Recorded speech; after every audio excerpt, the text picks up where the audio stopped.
For months, Donald Trump promised that more bombs would actually force Iran to bend. Instead, the war has become a deadlier, longer, costlier, and more complicated effort. Reports say the United States has burned through much of its stockpile of long-range precision missiles. And just as the questions grow over America's military readiness, Trump says a major announcement on Iran could come within 48 hours. Has military pressure, after all, reached its limit, is the question. And is diplomacy now becoming the only realistic option? Our next report decoding that for you. We just hit them very hard. And I say we hit them 20 to 1. Every time they hit us, we're going to hit them 20.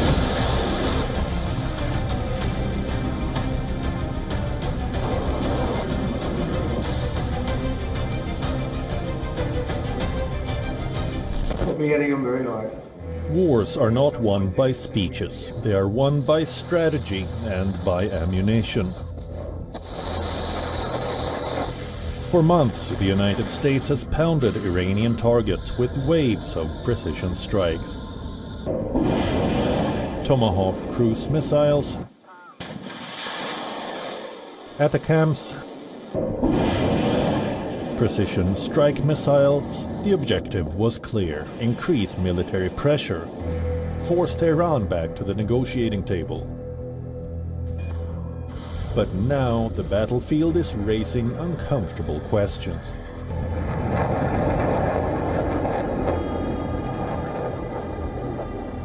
According to Reuters, the United States has used virtually all of its stockpile of long-range precision missiles during the Iran war, including major reductions in ATACMS, precision strike missiles, and roughly half of the Navy's Tomahawk inventory.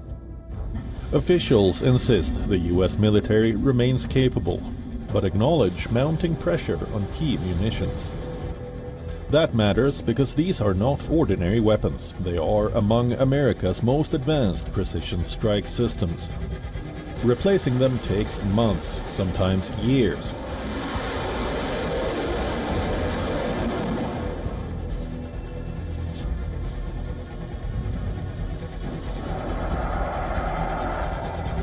Despite months of bombardment, Iran has continued to launch missiles and drones at U.S. positions, and has repeatedly insisted it will not bow to military pressure or negotiate under coercion.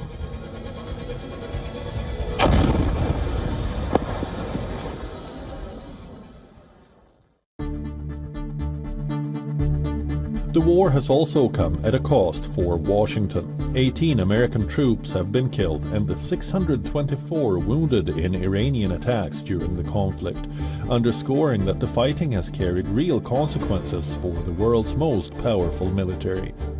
Now, Trump's tone appears to be shifting. After weeks of threatening tougher strikes, he says the world will know within 48 hours whether there will be a breakthrough on Iran. Looks like it's going to be a long night. Oh, really? Oh, that's interesting. That's what I heard. That's surprising. We're moving along very nicely. We'll find out. We'll know in 48 hours. Trump's statement boosted stock markets. Oil prices dropped amidst hopes that the Hormuz Strait will open. It has also fueled speculation that Washington is looking for an off-ramp before military costs rise even further. The Pentagon says the United States still has more than enough firepower to defend itself and meet its global commitments. But defense analysts warn that rebuilding precision missile stockpiles after months of high-intensity combat will not happen overnight. The bigger lesson may be this: military power can destroy targets. It cannot always deliver political outcomes. Bureau Report, WION, World is One.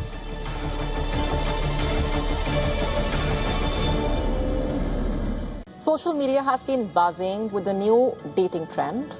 It's basically to do with the month of August itself. Modern daters seem to attach a theory to every month of the year. The August theory, as it's being called, is gaining a lot of momentum and traction on social media. It essentially states that August is a make or break month when it comes to relationships. It's either about carefree summer flings turning serious or seemingly reaching their end. It's also about exes from the past reaching out ahead of autumn. For many, the August theory essentially makes this a month of reality checks. As summer vacations come to an end and people return to their hectic daily routines, many wish to trade their high dopamine summer freedom for more stable and grounded relationships and also emotional stability. The trend also pointing to past partners or casual flings seeking comfort or familiarity as the weather cools down. The key factor is that casual situationships now face a hard deadline. They can either normalize or formalize into real relationships or quietly fade away. Interestingly, the August theory comes after the June theory took flight in viral videos.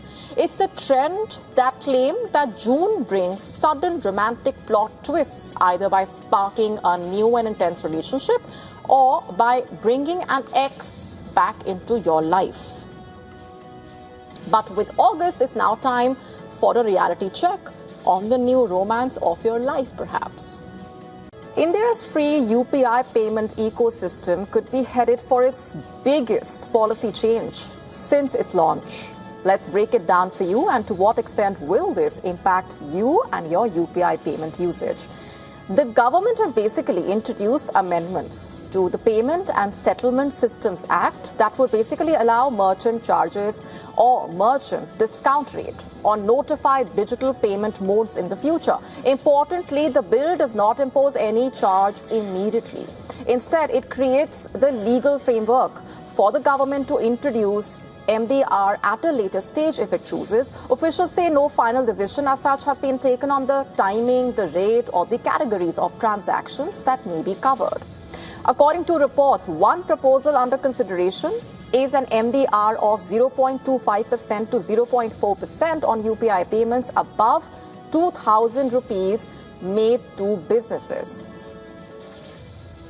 While person-to-person transfers would remain free, another proposal reportedly is to determine the charge based on a merchant's annual turnover, with larger businesses bearing the cost, while small merchants continue to enjoy zero MDR transactions. The government is also considering placing a cap on the absolute fee charged per transaction. Unlike consumers, merchants would pay the fee to banks and payment service providers similar to the existing MDR on debit and credit card payments. The proposal coming as UPI continues to dominate India's digital payments landscape. In July alone, UPI processed 23.7 billion transactions worth nearly 29.9 lakh crore rupees, or over $31 billion. While transactions above 2,000 rupees account for only about 5% of total UPI transactions. They represent nearly 65% of the overall transaction value. Estimates suggest that a limited MDR on high-value merchant payments could generate 5,000 crore to 10,000 crore rupees annually. For now, however, UPI remains free, and any decision to introduce merchant charges will require a separate government notification. With billions of transactions processed every month, the platform is increasingly being used not just in urban centers, but also in smaller towns and rural areas, driven by the rising smartphone penetration and affordable internet access. From small peer-to-peer transfers to large merchant payments, users are relying on the platform for everyday financial needs. The expansion of the QR code-based payments, integration with banks, and the presence of multiple payment apps further strengthening its reach as well. Industry experts say the government initiatives promoting digital payments, along with increasing trust in secure transaction systems, have played a huge role in that growth.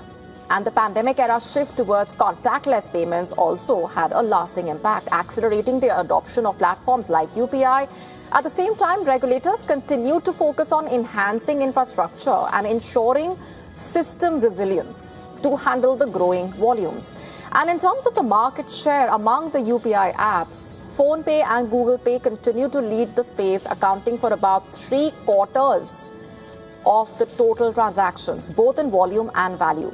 Paytm follows as the third largest player, while other apps like Amazon Pay and Bheem hold smaller shares. The continued rise of UPI highlighting India's rapid transition towards a digital-first financial system. To stay up to speed with the latest news, download the WION app and subscribe to our YouTube channel.